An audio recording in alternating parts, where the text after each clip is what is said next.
Lepo pozdravljeni. Teden je naokoli, ta teden je pa bil pester. In z nami je komentator, politični analitik Aljuš Pertinač. Aljuš Pertinač, lepo pozdravljeni. Dober dan in hvala lepa za povabilo. Pa začniva pri tej glavni temi, to je referendum nuklearka, da nuklearka, ne, referendum da in ne in tako naprej.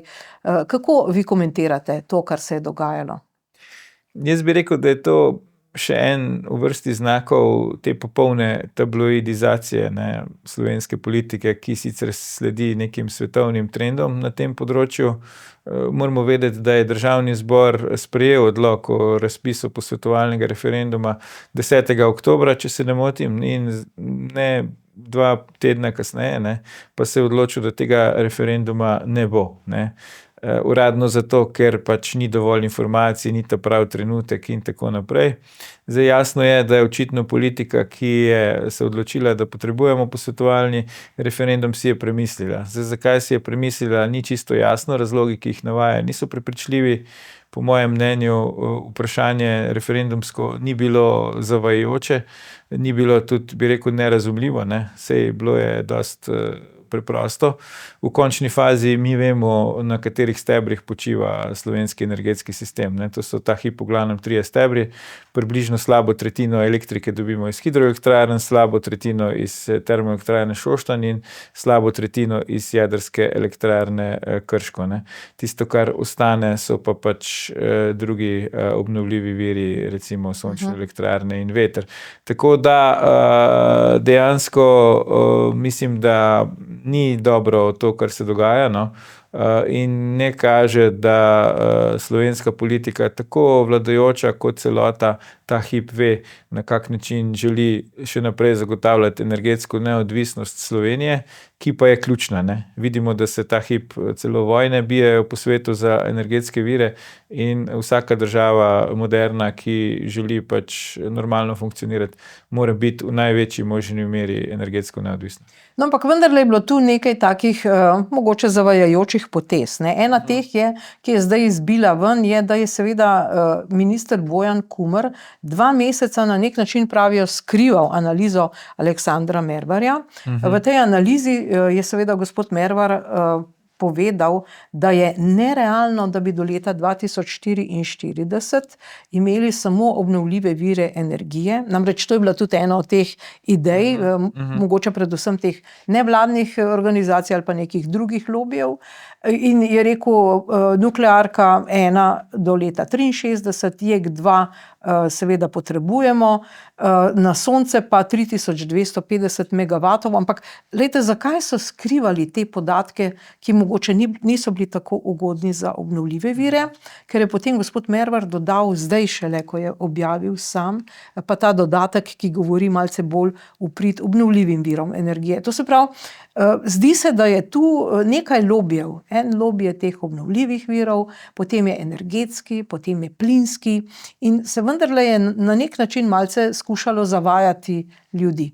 Ja, jaz mislim, da pri vsaki taki strateški odločitvi v Sloveniji, ki zajema tudi neke velike investicije, zdaj bodi si v recimo drugi blok ali pa po drugi strani, če ne bi se odločili za drugi blok, pa če dosti večje investicije v omrežje in tako naprej, da ne greva zdaj preveč v podrobnosti. V Sloveniji imamo 2 strani, ki recimo to podpirate. Ena je, ki v to res verjame, vsebinsko, druga pa je ta, ki vidi v tem priložnost za zaslužek. In ta je ponavadi zmerom močnejša. In pri vseh teh številkah, o katerih se zdaj pogovarjamo, ki so za naš normalne smrtnike praktično pač nedoumljive, se pravi več 10 milijard in tako naprej, to so v glavnem investicije.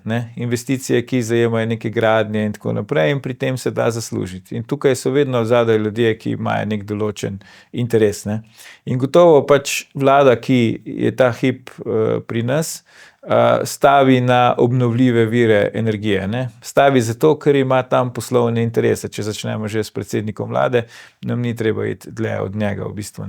In jasno je, da njim pač ustreza stanje, kakršno je sedaj. Se pravi, draga cena elektrike, čim več sončnih elektrarn, te fotovoltaike na strehah pač hiš gospodinjstev, vetrnice v pragozdu Pohorja in tako naprej. Ne. Oni pač stavijo na ta segment. Imamo pa drug segment, ki seveda vidi priložnost za osebno korist oziroma zaslužek pri gradnji drugega bloka jedrske elektrarne Krško. Ne.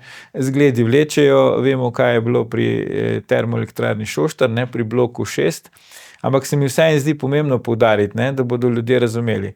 TEŠ6, za katerega pravimo je bil priplačan, je bila korupcija in tako naprej, ne, nas je stal 1,6 milijarde. Ne. Zagotavlja nam tretjino slabo elektrike. Ne. Obnovljivi viri so nas do sedaj stali 5 milijard v Sloveniji, zagotavljajo nam pa do 10% električne energije. Ne. Se pravi, jedrska elektrarna Krško, drugi blok je drag, ne, kot ena enota, ampak če pa pogledamo skupne stroške, kot je tudi analiziral gospod Mervar, ne, so pa druge stvari še dražje. Ne. Je pa zanimivo, ne, da je to študijo ravno delal gospod Mervar, ne, ki je direktor Elesa, ki skrbi za naše elektroomrežje, ne, in on je v bistvu zmagovalec v vsakem primeru, ker z katerikoli model se bo država oziroma politika odločila, ne, bo to pomenilo velike investicije v pač elektroenergetsko omrežje, ki ga omrežnino pa tako zdaj že višjo plačujemo, namesto da bi ga te, ki so do zdaj pobirali omrežnino, že vzpostavili takega, kot bi ga potrebovali. Ne? Ja. Ampak glejte, zdaj vprašanja so zdaj politična. Najprej seveda se zdaj že pogovarjajo, kdo je odgovoren. Recimo nevladne organizacije zahtevajo seveda, da nekdo prevzame odgovornost. To se pravi gospod Tomaž Lisec iz SDS-a, ker je bil objavljen ta pogovor med Tomažem Liscem, gospa Avšič Bogovič Nataša in pa seveda tudi Danijel Levičar. Kaj vi mislite, kaj se bo zgodilo? Bo kdo prevzel odgovornost ali ne? Ja, zdaj se moramo najprej, se mi zdi, vprašati odgovornost zakaj. Ne? Se pravi, pač Državni zbor je sprejel odlok o tem, da se razpiše posvetovalni referendum, kar je v njegovi ingerenci. In potem si je večina, ki je bila za to premislila, ne, in bo zdaj ta odlok preklicala. Se pravi, kakšna škoda je bila tu dejansko narejena? Mislim, da so volilna opravila začela teči 14. oktobra, ne, se pravi, v teh nekaj dnevih po moje ni bilo neke blazne škode. Ne. Škoda, ki je nastala, je, bi rekel, simbolna, ne, ker kaže na to, da slovenska politika, tako vladajoča kot recimo širše, ne, ker praktično so bile tu vključene tako rekoč vse parlamentarne stranke, tako ali drugače, ne ve točno, kaj bi rada, ne, in ni sposobna speljati stvari, za katero zbere dosti prepričljivo večino, ker na prste ene roke mogoče lahko preštejeva odločitve v tem mandatu, ne, kjer sta največja opozicijska stranka in največja vladna stranka na istem bregu. Ne. Se pravi, tu je neka prepričljiva politična večina se je postavila za to odločitev, da se razpiše posvetovalni referendum, ne. Potem je pa par oddaj na televiziji Slovenija, ne, in par nastopov nekih, bi rekel, zdaj že polnopravnih stricev iz ozadja, kot je bivši generalni sekretar LDS-a in minister Gregor Golobič, ne, doseglo, da se je šlo v spremembo te odločitve, ne, z nekimi napol mafijskimi metodami pač snemanja pogovorov poslancev v Državnem zboru, ne, nepooblaščenim in potem objavo teh posnetkov v medijih. Ne.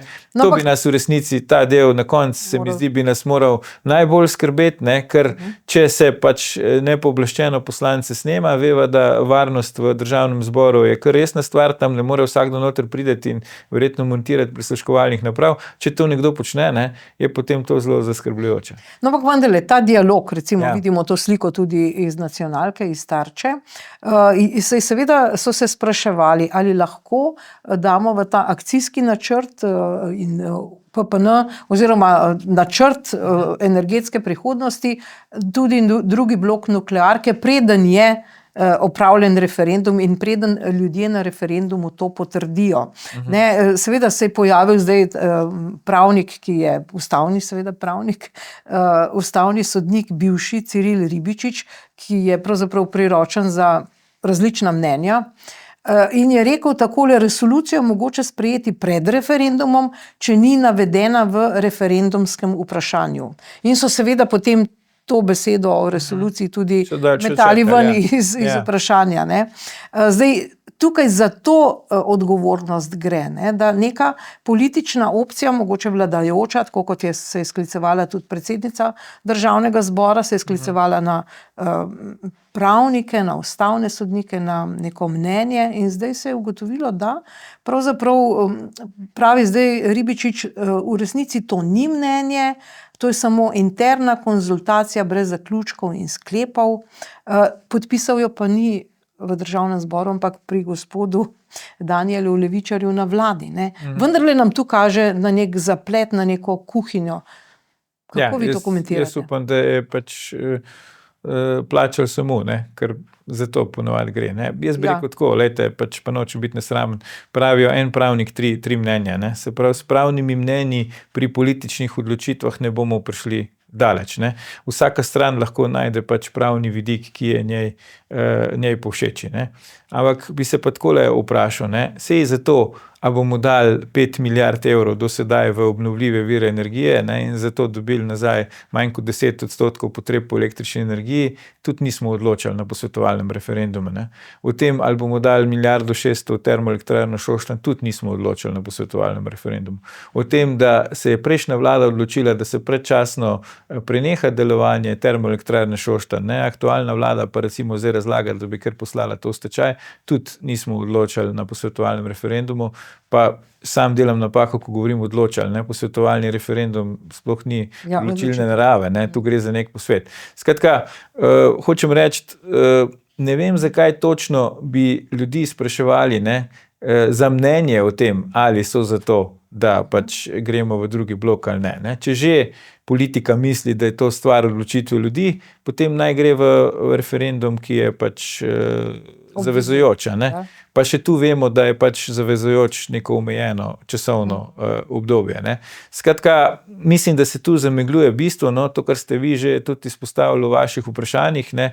Tu gre za močne pač interese, ki so finančne, ne, in še enkrat, kot sem rekel na začetku, dokazujejo, da se da slovensko politiko tudi takrat, ob redkih primerih, ko se dve največji parlamentarni stranki poenotita v enem vprašanju, ne, se da s temi vplivi pač v bistvu preprečiti to njihovo odločitev oziroma povzročiti, da spremenijo mnenje.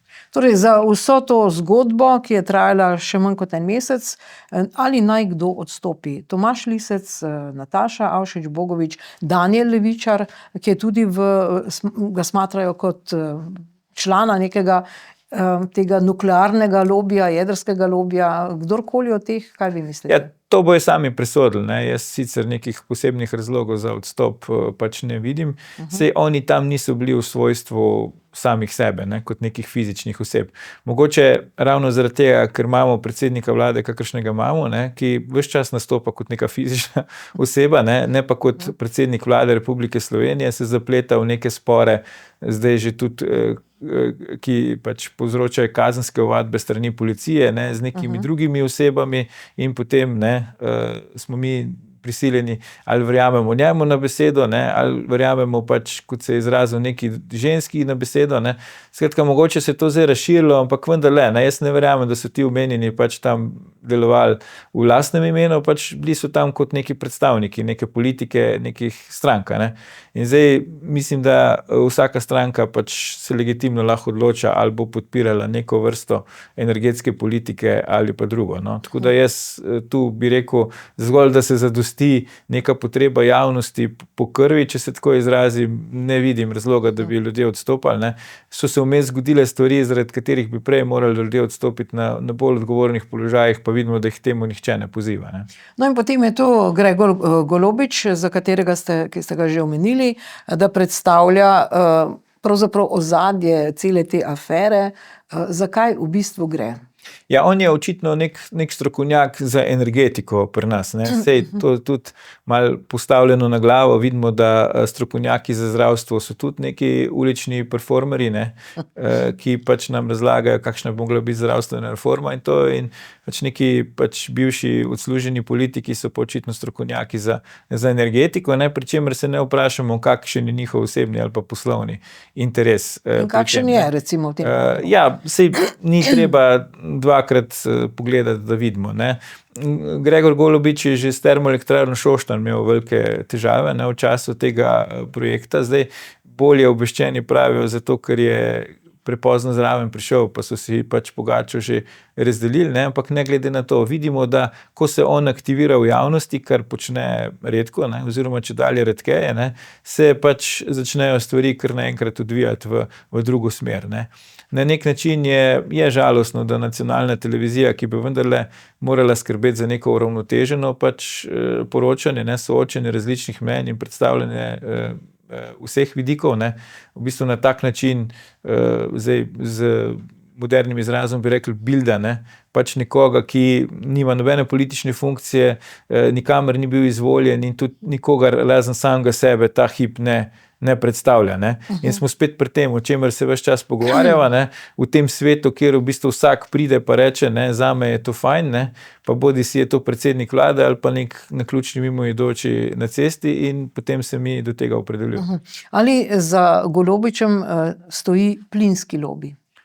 Ne vem, mogoče, ne. Sej vprašanje, če on, bi rekel, osebno preferira kako vrsto pač pridobivanja energije, ne, ali pa kak segment energetike, ali se bolj obrača po vetru, glede na to, kdo ga financira. Ne. Tisto, kar bi jaz rad poudaril, je to, da pač mene ne zanima z vsem dolžnim spoštovanjem mnenje gospoda Golobiča odločilno v teh zadevah, ne. Mene zanima pač mnenje tistih, ki so poklicani, da se bojo o tem odločali, in mnenje tistih, ki po strokovni plati lahko k temu kaj prispevajo. Ne. Se bojim, da gospod Golobič v nobeni od teh vlog ni posebej izrazit. Ne. No, seveda pa se je oglasil tudi Janez Janša, ki pa je kar se razpisal o nekem scenariju, ki naj bi se zgodil. To je kar obsežen scenarij, namreč na kratko razgradnja Gibanja Svoboda, pa potem slabitve stranke SDS, to se pravi skozi stranko Anžeta Logarja, ki se bo ustanovila 16. novembra, to bodo Demokrati. In pa seveda v luči te slabitve oziroma razgradnje Gibanja Svoboda pa nastop in večanje funkcije Vladimirja Prebiliča. On je seveda v Tarči že povedal, da ga politika doma ne zanima, ampak Janez Janša opisuje, da se to utegne zgoditi v naslednjih mesecih, zdaj mogoče v kratkem, januarja, tako pravi. Kaj vi menite o tem? Ja, navajeni smo, da danes v politiki lahko politik v enem dnevu izreče dve diametralno nasprotne stvari, ne. Tako da v tem delu pač verjamem gospodu Janši, da lahko, da bo gospoda Prebiliča do naslednjih parlamentarnih volitev začela zanimati tudi slovenska politika, ne.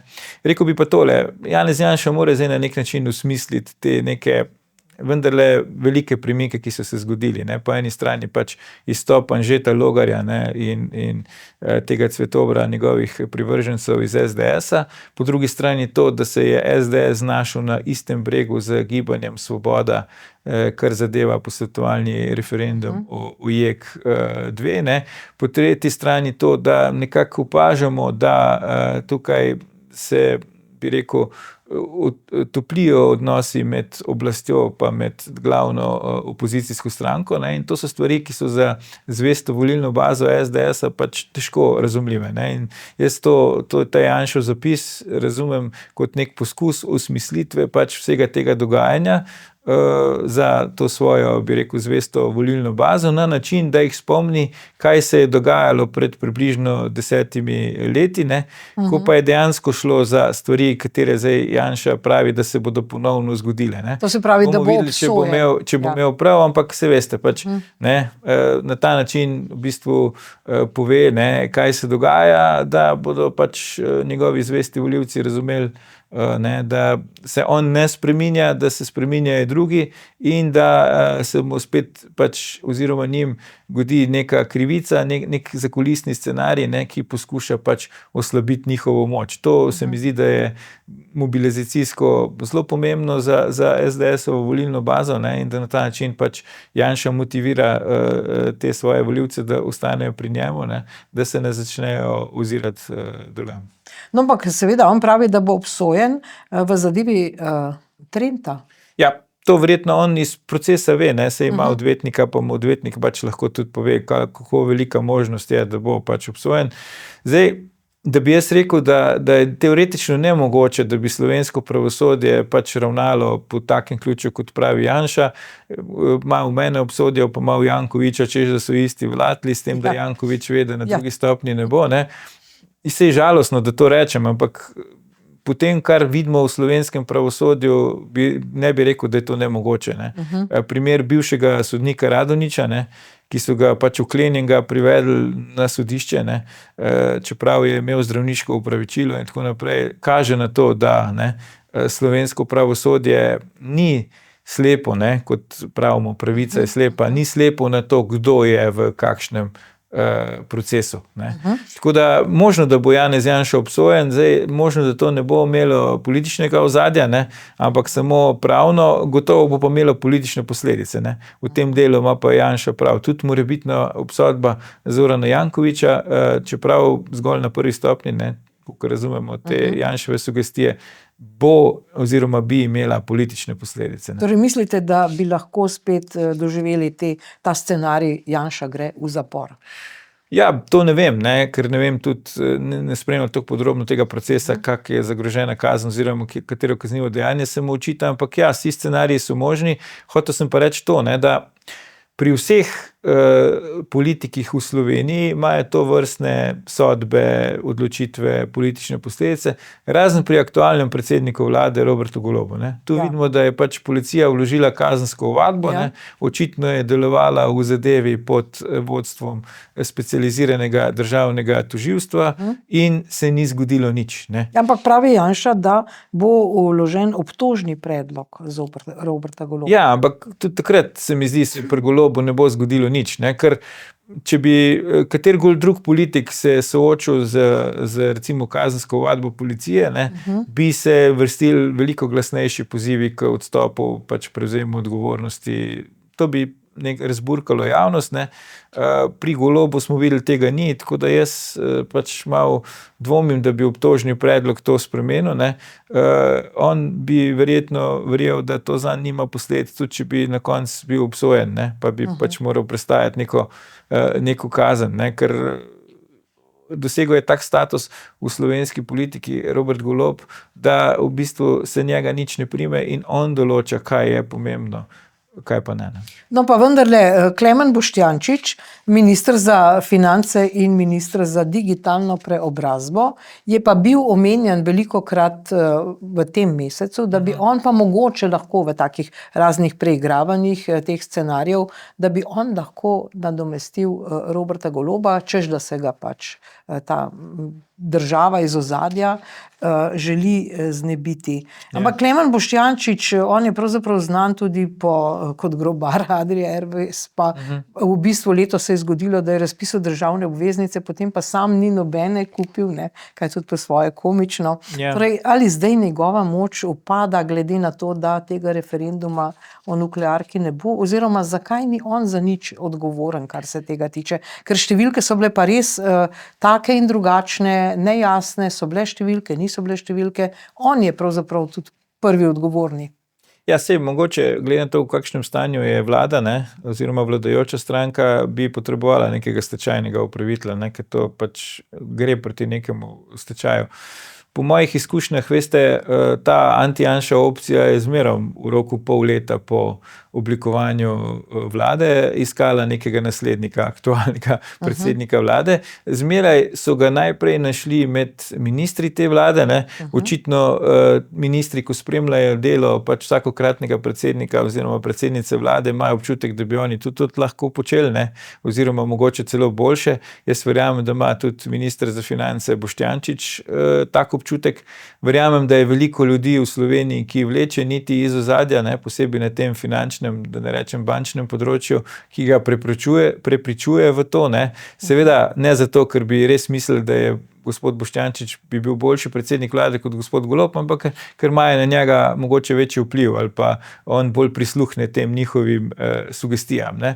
Tako da te neke zakulisne interesne skupine pri nas zmeraj poskušajo zamenjati tistega predsednika vlade, ki je, z nekim, ki je njim bolj povšeči, razen takrat, ko je pač predsednik vlade Janez Janša, ne. To je edinkrat, da mi vemo, kdo je dejansko predsednik vlade in pač ne slišimo, da bi se med njegovim mandatom pripravili postavljali kakšne naslednike. Ne. Bi pa rekel samo še tole, Robert Golob je tak rezultat dosegel na volitvah in je tako močan ta hip, finančno in drugače, z zaledjem kapitalskim, energetskih lobijev in ne vem koga še vse, da ga bo zelo težko pač zamenjati. Ne? Razen na način, da bi bil dejansko pač obsojen na zaporno kazen, česar pa osebno ne pričakujem. To se pravi, predčasne volitve aprila 2025, to je drugo leto, praktično manj kot pol leta, tega ne pričakujete. Mislim, to je stvar odločitve Roberta Goloba. Ne? Se pravi, če bi se on odločil, da pač odstopi, potem bi lahko prišlo do predčasnih volitev. Jaz pa motiva za tako njegovo odločitev ne vidim. Ne?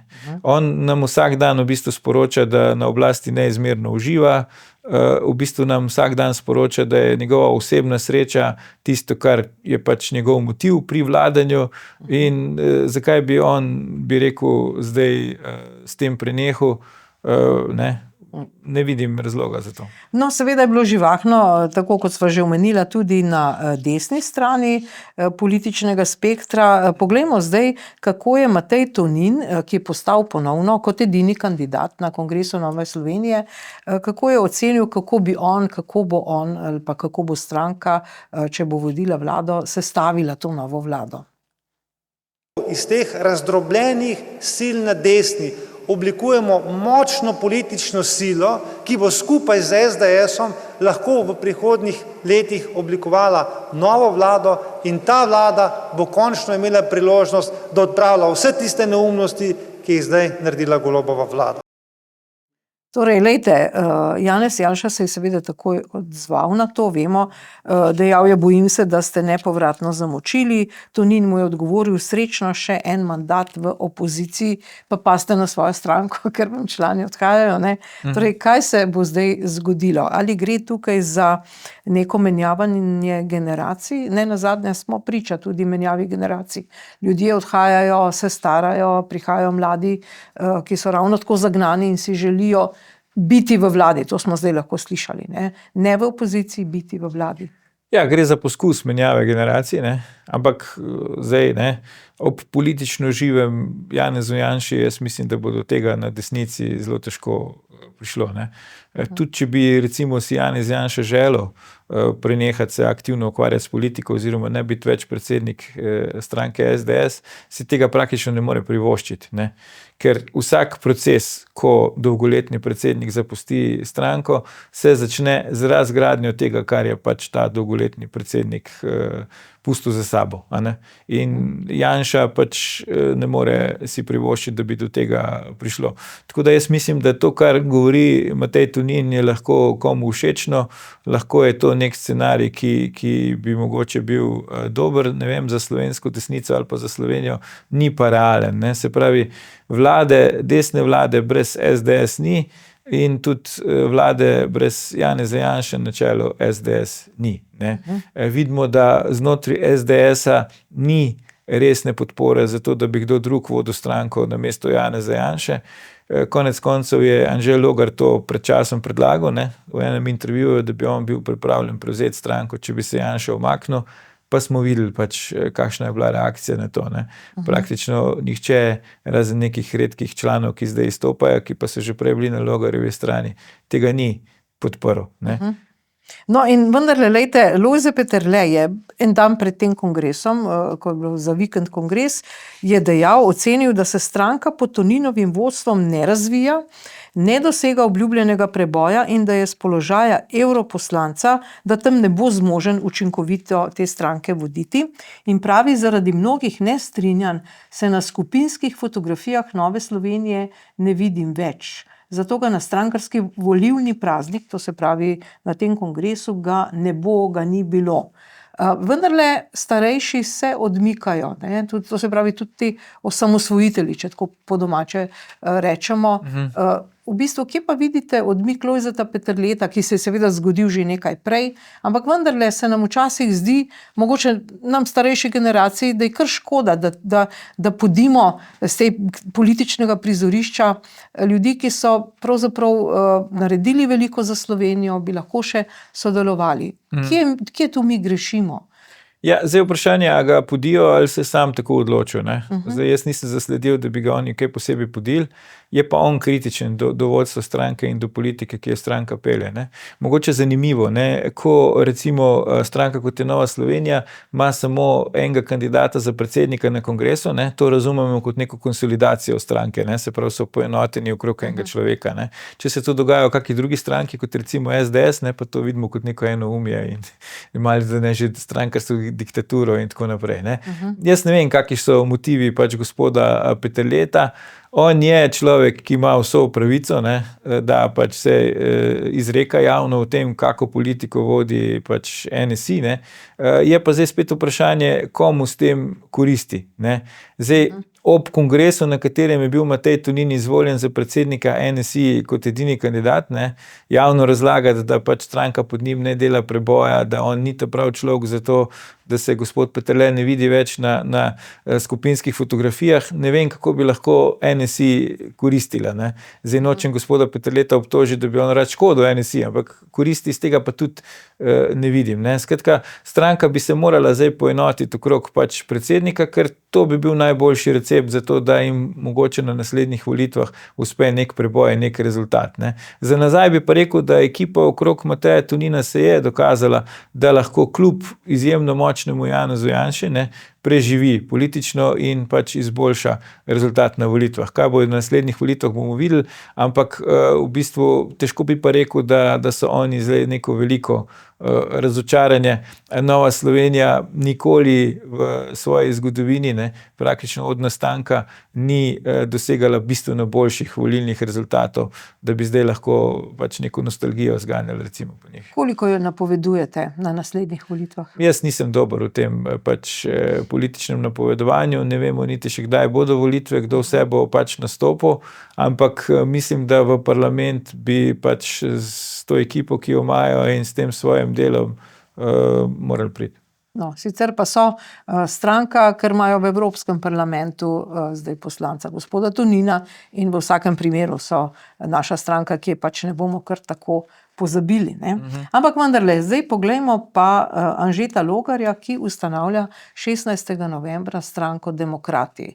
Ali se je gospod Logar, seveda tamle smo videli iz te stranke, so zdaj spet šli Dejan Kaloh, potem pa Igor Horvat, mestni svetnik, Matej Vede, torej dober, Igor Horvat je bil kandidat na volitvah za župana, ampak vendarle, ali je zdaj ta odločitev pravočasna, prepozna, prezgodaj, zakaj ravno zdaj?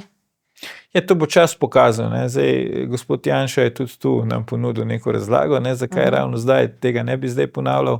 Bi pa rekel tole, no, da je po moji oceni je Anže Logar 2 leti potem, ko je rekel, da smo na začetku nečesa velikega, še zmeraj na začetku tega, kar on pravi, da bo nekaj velikega, ne. Nažalost v teh 2 letih pač kaj drugega kot besede ni ponudil in mu moramo verjeti na besedo. Zdaj tisti, ki so mu prej praktično 20 let verjeli na besedo, ne, ko je bil zvest član eden najvidnejših SDS-a, ne, bojo mogoče imeli zdaj težave mu po novem še verjeti na besedo, ker stvari, ki jih zdaj Anže Logar govori, niso bile značilne za njegovo politično kariero do sedaj, niti niso za moj okus tisto, kar bi slovenska politika ta hip morala ponuditi. Čez par stvari karikiram, reče, da v stranki so dobrodošli vsi, ne, kar je nenavadno, potem reče, da on lahko sodeluje z vsemi, razen z Levico, Gibanjem Svoboda, pa z Janšo ne, če bo to zgolj desna vlada, ne. Se pravi, to so neke pač kontradikcije, ki niso, bi rekel, za neke etablirane dolgoletne politike najbolj značilne. Očitno je, bi rekel, ubral neko strategijo teh novih instant obrazov anti-Janša političnih strank za ene volitve, ne, kjer se pač poskuša biti všečen in se ne opredeljevati do stvari. V končni fazi v jedrski elektrarni Krško njega nismo nič slišali. Ne. Edino, kar se je opredelil pač v oddaji Marcel pri Marcelu Štefančiču, da podpira Kamalo Harris, na kar nima vpliva in kar je tudi nesmotrno, ne, ker slovenski politik, ki cilja na to, da bo predsednik vlade, pač mora sodelovati z vsakim ameriškim predsednikom, ne glede na to, kdo bo izvoljen, in da podpira davek na nepremičnine, kar se mi ne zdi glih neko strateško vprašanje pomembno za prihodnji razvoj Slovenije. Ali lahko Anžeta Logarja primerjamo z Virantom? Namreč to je tudi primerjava naredil Janez Janša, da gre za isti model. Ja, na nek način ga lahko. Ne. Zdaj mislim, da tudi sam očitno mu godijo te primerjave, ne, ker se obnaša približno tako, kot se je Gregor Virant, ko je on samostojno vstopal v politiko. Tudi prišel je dejansko izpod istega okrilja, ne, s to razliko, da Virant je bil tu krajši čas kot pa Logar in ni bil tako močno vezan na SDS pa na Janeza Janšo, kot je recimo Anže Logar. Logar se sicer rad primerja tudi z bivšim predsednikom Republike Borutom Pahorjem, ne, ampak Borut Pahor je bil prvič samo eden, prihaja iz drugega političnega pola in Borut Pahor je bil, bi rekel, so ga imeli strici iz ozadja za svojega smrtnega sovražnika. Ne. Dostikrat še celo večjega od Janeza Janše. Ne. Zaenkrat nimam vtisa, da bi strici iz ozadja prepoznali Anžeta Logarja za večjega sovražnika od Janeza Janše. Logar se trudi biti podoben Virantu, vprašanje pa je, po moji oceni, ali so politične razmere danes take, kot so bile takrat, ko je nastajal politični projekt Gregorja Viranta. Jaz mislim, da niso in mislim, da gre bolj za to, da ljudje, ki so takrat svetovali Virantu, sedaj svetujejo Logarju in pač ponavljajo iste recepte, kot so jih takrat pripravljali za gospoda Viranta. Ampak komu bodo Logarjevi demokrati pobrali glasove na naslednjih volitvah? Ja, to je treba videti, ne? Ampak dejansko on očitno štarta na zmago. Ne? Jaz sem prepričan, da Logarja zanima zmaga, njega ne zanima sodelovanje v Janševi vladi ali katerikoli drugi vladi, on bi rad oblikoval lastno vlado. Jaz mislim, da za ta scenarij praktično ni možnosti. Govorila sva že o tem, da pač imamo močnega Janeza Janšo, imamo na drugi strani Roberta Goloba, ne, ki čeprav bi se ga vsi domnevno radi znebili, vidimo, da njegova politična moč se nič ne zmanjšuje, kvečjemu krepi. Ne. Zdaj je po dolgih letih bil celo drugi predsednik vlade, ne, ki je obiskal aktualnega ameriškega predsednika in tako naprej. Skratka, v teh razmerah in ob tako močnih igralcih ne vidim prostora, da bi neka tretja stranka, tudi če jo vodi Anže Logar, lahko dobila neko prepričljivo relativno večino. Ne. Verjetno se bom moral zadovoljiti, če že z vlogo, ki jo je imel recimo Virant, ne, takrat tako imenovanega kingmakerja, ki pač odloča o tem, katera vlada bo. Ampak še za to vlogo se bo moral precej potruditi, ker kot ste že sami omenili, ne, je zelo veliko političnih igralcev ta hip, ki so na politični sceni ali pa vanjo šele vstopajo ali pa se vračajo, kot recimo gospod Karl Erjavec, gospod Pavel Rupar, ne nazadnje gospod Vladimir Prebilič, gospod Peter Gregorčič, skratka, cel kup jih je in vsak izmed teh se po moje vidi v točno taki vlogi kot Anže Logar. Ampak je pa Virant, če naredimo to primerjavo, takrat laže in bolj uspešno prepričal levi pol, da on ni več janšist, če govorimo zdaj z današnjimi besedami. Za Logarja pa ne vemo pravzaprav, ali mu bo to uspelo. Virant nikoli ni bil prepoznan kot janšist, ne? Saj ne v taki meri kot recimo Anže Logar. Ne? Anže Logar že kot pač nek vidni poslanec SDS-a, podpredsednik stranke, zunanji minister v Janševi vladi in tako naprej, bolj, bi rekel, bolj nekako spominja na to, kar antijanšisti vidijo. Ne? Ampak antijanšisti itak vse posod vidijo Janšo, razen samih seb. Ne? Se pravi, Logar se bo tega bremena Janše zelo težko znebil, ne? In mu ga bojo stalno učitali. Ne? Po drugi strani pa je res vprašanje, čigava alternativa zdaj Logar želi biti. Ali želi biti alternativa Janezu Janši, ki je ta hip v opoziciji, ali želi biti recimo alternativa Robertu Golobu. Jaz mislim, da se Logar še ni odločil dokončno, komu želi biti alternativa in da ljudje, ki pač podpirajo to njegovo samostojno politično pot, se tudi še niso čisto do konca odločili. komu bi bilo boljše, da je Logar alternativa. Včasih imam celo občutek, da je njihov glavni motiv, da malo pač nagajajo Janezu Janši, da ne bi bilo vse po njegovo. No, ampak Janez Janša se je že distanciral od Anžeta Logarja. Ja, ampak on je edini. Temu verjamem, ja. Nihče drug v političnem prostoru se ni. Ta, ne, bi rekel, teorija zarote, češ, da sta Logar in Janša dogovorjena, ne, in pa če, da je Logar Janša trojanski konj, jaz v to ne verjamem, ne. Janez Janša do zdaj še ni pokazal, da bi on lahko pelil politiko na način, da bi imel neke trojanske konje, ne. Janša zmerom pač pove tisto, kar se mu zdi, in ne verjamem, da bi se tu lahko pretvarjal. Še bolj pa ne verjamem, da bi se Logar lahko pretvarjal.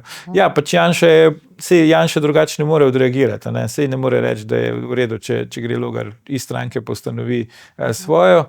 Ostali pa mislim, da čakajo, da bojo videli, kaj bo z te stranke Logarjeve, kdo se bo pridružil, pa tudi ni treba že zdaj zanj municije porabljati, ne? Ker bo za to dovolj časa pred volitvami. Ne? No, seveda, vi ste tudi voditelj oddaje Faktor in iz te oddaje, ki je bila ena od teh, ki je bila ta teden, sem vzela komentar gospoda Lukšiča na temo Anže Logar. Tekma bi morala biti, ali je Logar bolj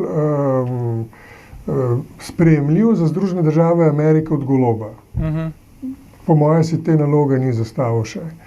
Ali je Logar bolj sprejemljiv za financerje tega bloka, ki ga predstavlja Janez Janša, ali ne? Jaz mislim, da ni. Ali je bolj sprejemljiv za financerje in ta blok od Roberta Goloba? Po mojem mnenju ni. In tu, ker Robert Golob zdaj predstavlja projekt, ki ne bo nekaj milijard stal, in to je zdaj Robert Golob.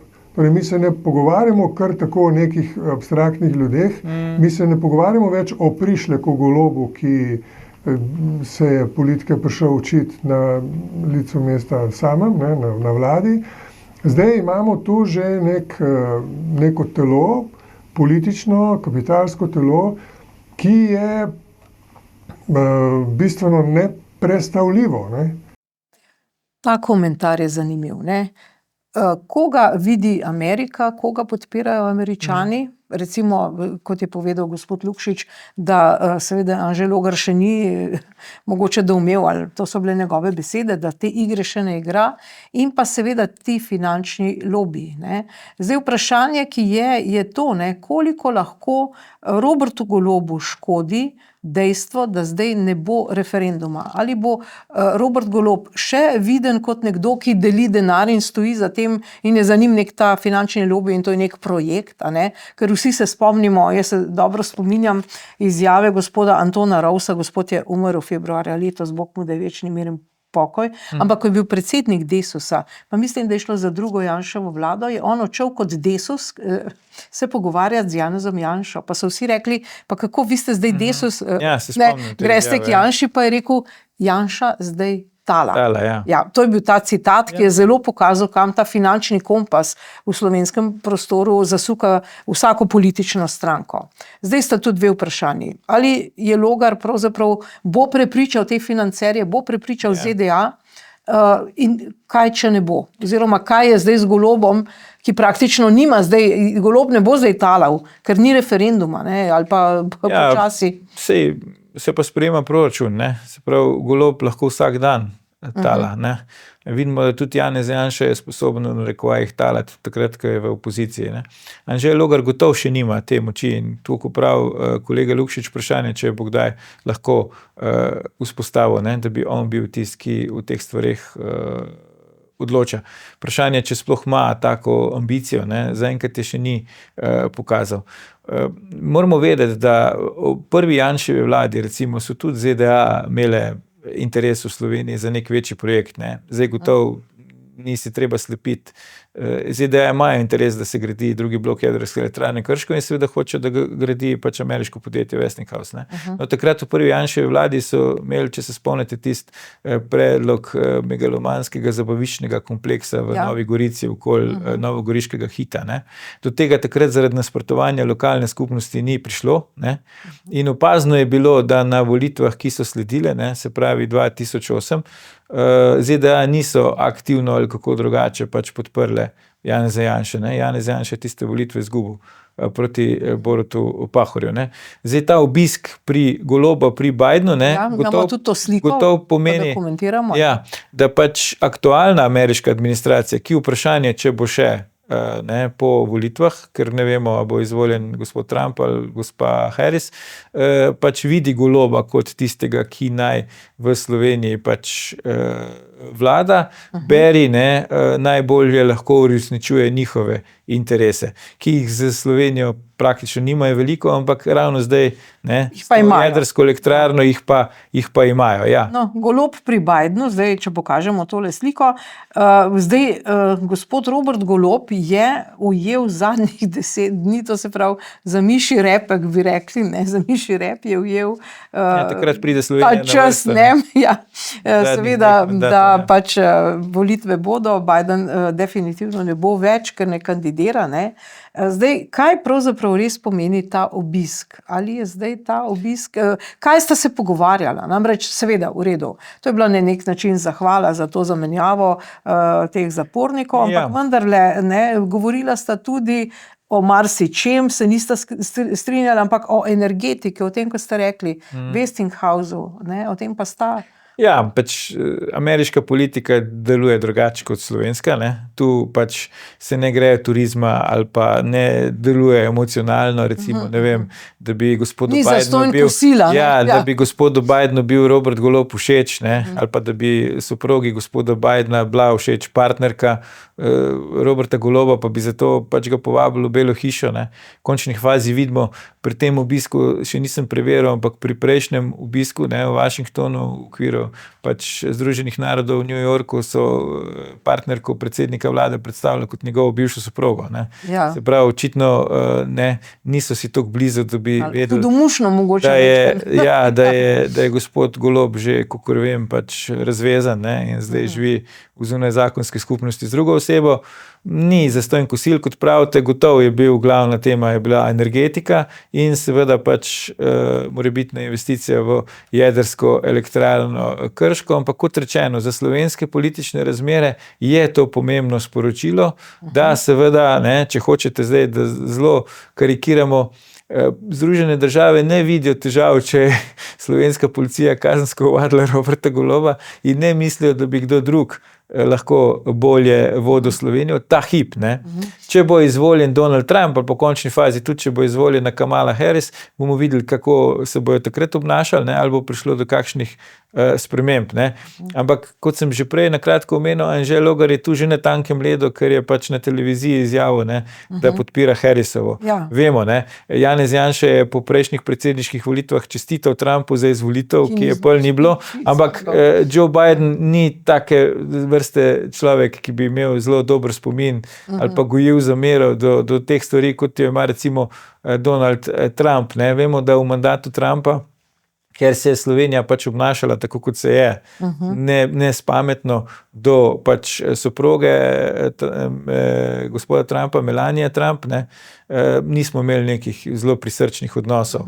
In vprašanje, če jih bomo zdaj imeli, vprašanje, če bi jih imeli, če bi recimo Anže Logar bil na funkciji predsednika vlade, tam pa Donald Trump ameriški. Ampak vendarle, recimo Golob in Biden, zdaj ali se je Golob malce uštel, ne? Ker ko je on načrtoval ta obisk, je še bila ideja, imeli bomo referendum, vendarle gremo zdaj v te načrte, delamo naprej, so imeli že neke izračune, že se pogovarjali z marsikom. To se pravi, zdaj mu je pa to malce padlo v vodo, ne? Ja, mogoče pa je ravno zaradi tega bil ta obisk, da ni prišlo do referenduma, ne? Ker jaz ne bi si upal napovedati, da bi na tem posvetovalnem referendumu ljudje glasovali za referendumsko vprašanje, ne? Kar bi v prenesenem pomenu slovenska politika razumela kot podporo volilnega telesa pač izgradnje drugega bloka jedrske elektrarne Krško, ne? Mogoče pa je do preklica referenduma prišlo ravno zato, ker so tudi Američani izračunali, oni to verjetno znajo celo bolje od nas, ne?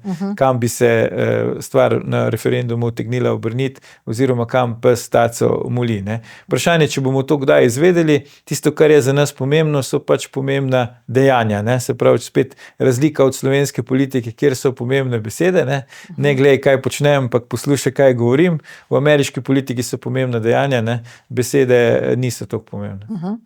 No, predsednica države je ta teden predlagala, kdo naj bi bil guverner Banke Slovenije, in to seveda ni bila Saša Jazbec, te dni predlagala, pač pa Tone Rop. Ona se ni posvetovala s poslanskimi skupinami, ampak z ožjo skupino strokovnjakov, je rekla, ki so bolje ocenili, mislim, da objektivno, Rop je vendarle bil predsednik vlade, pa minister, tudi jaz, ki pa nisem strokovnjak, pa nimam nič proti gospe Jazbec, sem tudi sodeloval z njo v preteklosti, ko sem bil še na politični funkciji, bi verjetno bolje ocenil.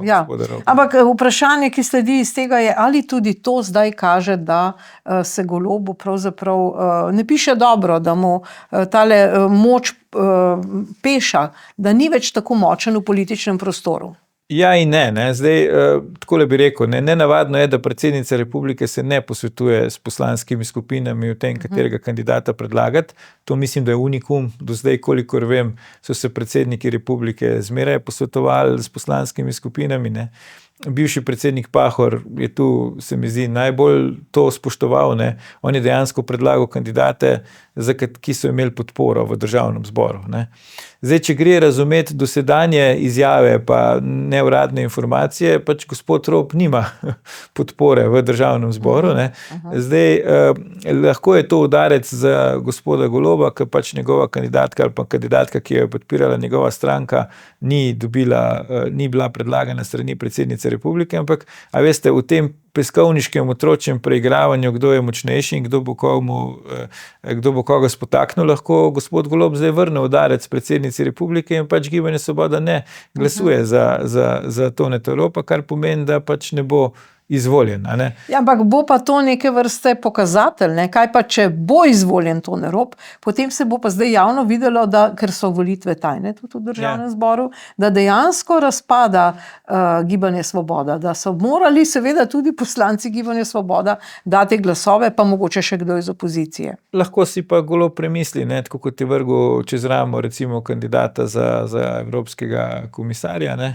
Gospoda Vesela, in je ugotovil, da Marta Kos, ki jo je prej praktično zabrisal iz stranke in ni hotel imeti z njo nič, 2 leti zdaj je odlična kandidatka za komisarko, lahko bo jutri prišel gospod Golob in rekel, da je pa Anton Rop najboljša izbira za guvernerja Banke Slovenije. Ne? In se bo strinjal z Natašo Pirc. Ja, jaz temu ne bi pripisoval pač kakšnih, bi rekel, velikih političnih posledic, razen tega, da seveda pač predsednica republike, ki ne spoštuje proceduro, ne, ki na nek način sporoča, da ne zaupa pač državnemu zboru, ki mora izvoliti guvernerja, ne, ampak nekemu krogu strokovnjakov, ki pač so lahko odlični strokovnjaki, ampak jih je sama pač izbrala, kaže na to, da ne razume, kakšna je v bistvu vloga predsednika republike v tem postopku imenovanja na te funkcije.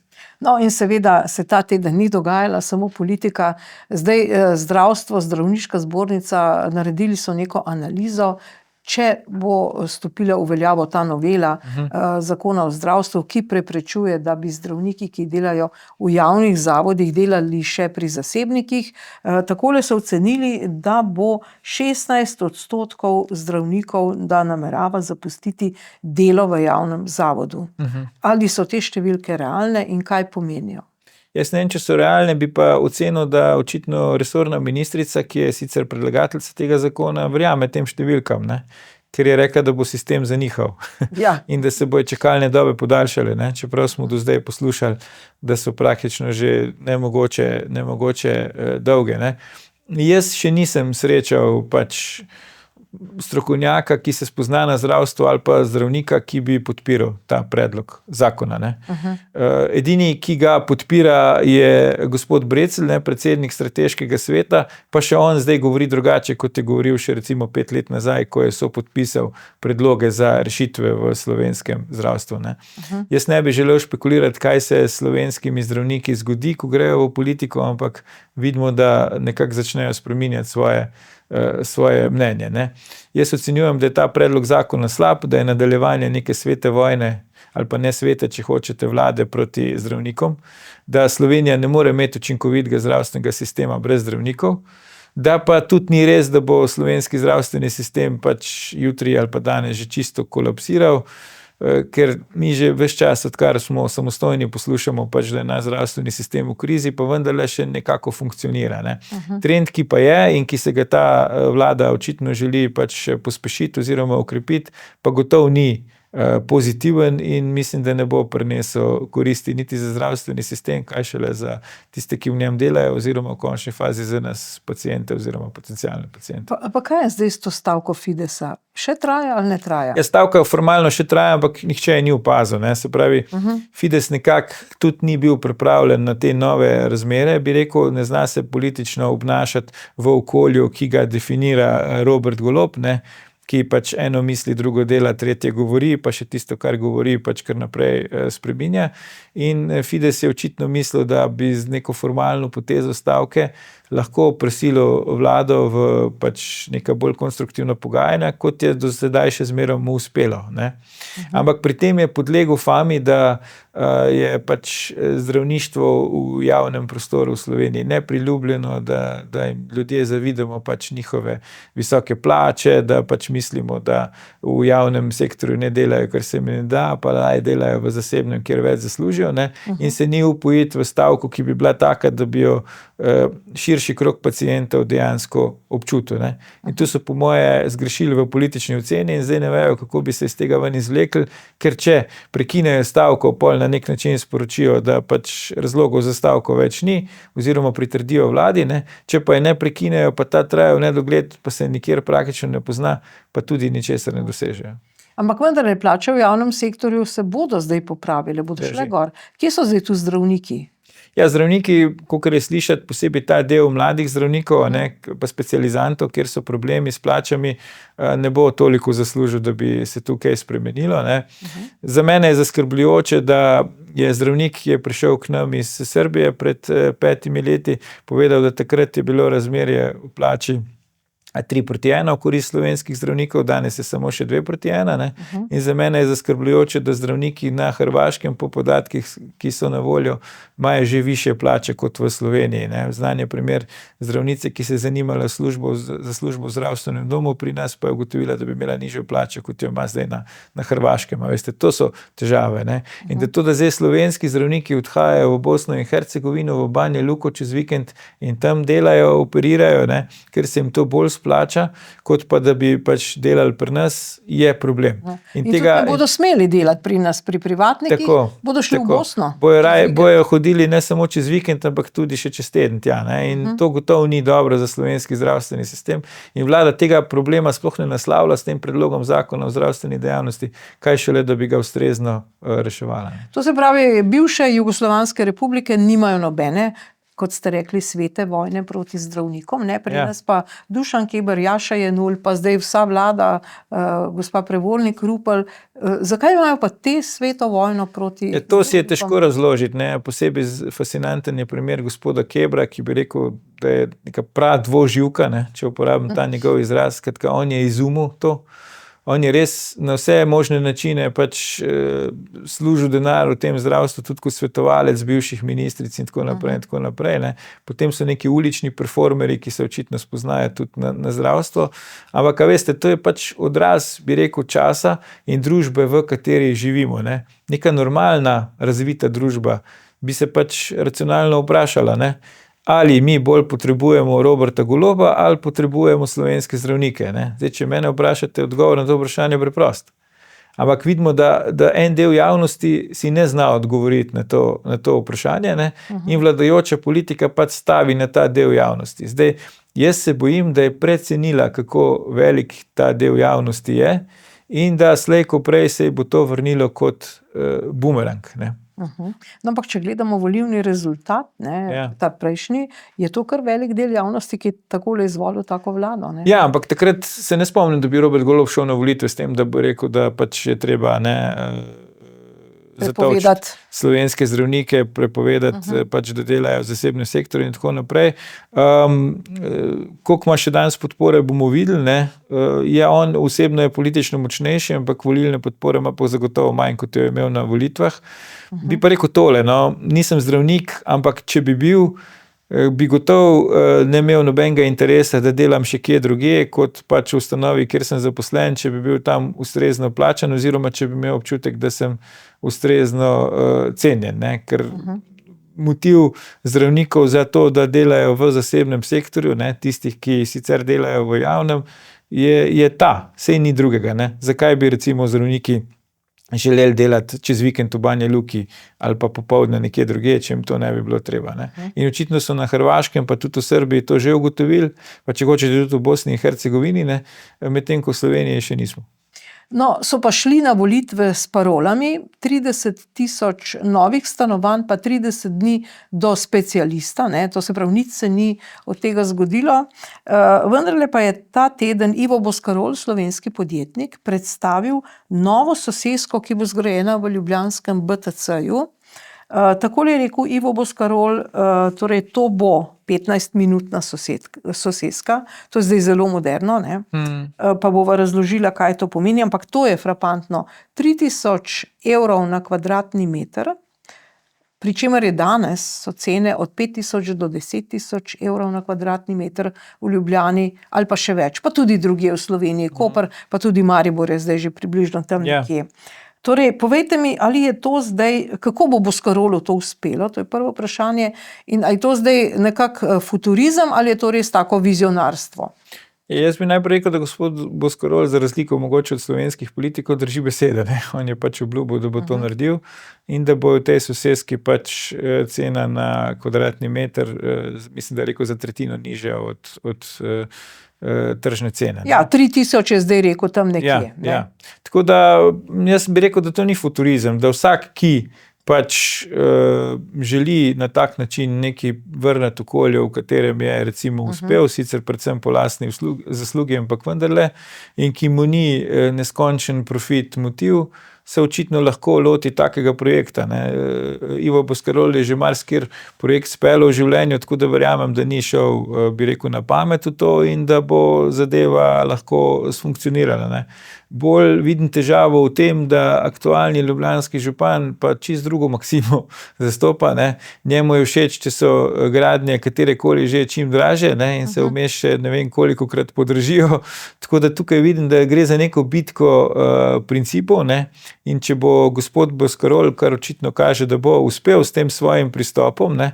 Bo tudi dokazal in Ljubljančanom in v končni fazi vsem nam, da se da tudi na ta način, ne? Se pravi, da ni možno graditi samo stanovanj novih, ki so praktično 3/4 populacije nedostopne, ne?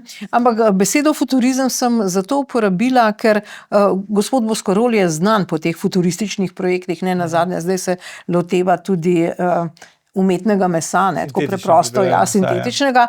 Ne, futuristično je pa to 15-minutno mesto, ne. To je čisto nekaj drugega, kar poznamo zdaj, ne.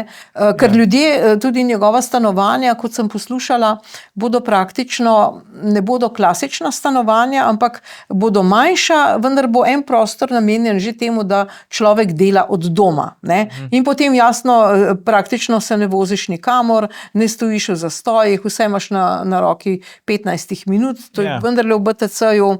Ali je to neka možna prihodnost, ali so to neka nova geta? Ljudje se malce tudi bojijo teh 15-minutnih mest, da bi bili mi zaprti v nekih manjših okoljih, pa da ne bi več mogli nikamor iti, ker ne bo bencina, bodo električna vozila, bo vse tako drago. Kako vi gledate na to zamisel? Ja, to so tehna vprašanja, ne. To bi bilo treba njega vprašati, zakaj se recimo za tak model odločil. Očitno je njemu blizu, verjamem, da tudi on zelo dobro pozna te neke svetovne trende, ne.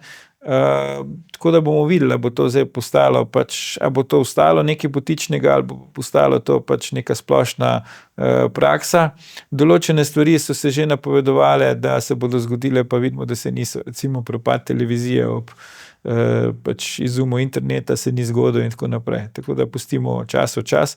Je pa res, da se življenje se spreminja, svet se spreminja in mi z njim. Ja, no, pa ko ste že omenili župana, ne, pa različna koncepta, čim ceneje, pa čim dražje, a mislite, da bo tu prišlo tudi do kakšnega finančnega prepričevanja? Ja, vse to je že prišlo, ne. Saj mislim, da je gospod Janković javno rekel, ne, da je zahteval na nek način od gospoda Boscarola, da da neke donacije ali kako, da vlaga tudi tu v okolje, tako kot je v Ajdovščini, ne, kar je seveda spet nek unikum, ne. Ker recimo, če policija ovadila kazensko ovadila predsednika vlade zaradi dajanja daril, ne, ker je obljubljal neke koristi ministrici takratni oziroma direktorju policije, če zamenja tiste ljudi v policiji, ki mu niso všeč, ne, pa je to bilo prepoznano kot neko obljuba dajanja daril, ne. Kako potem razumeti to tiskovno konferenco župana Ljubljane, ne, ki je javno povedal, da se uporabil izraz, da se samo ovadil, ne. Skratka, a veste, to vidimo, da obstaja različni standardi, kot so prej enkrat rekla, ne, pri nas kdo si kaj lahko privošči, pa si česa ne sme. Ne verjamem pa, da bo gospod Boscarol popustil to vrstnim pritiskom Jankovića, saj zaenkrat ni bilo videti, da bi jim.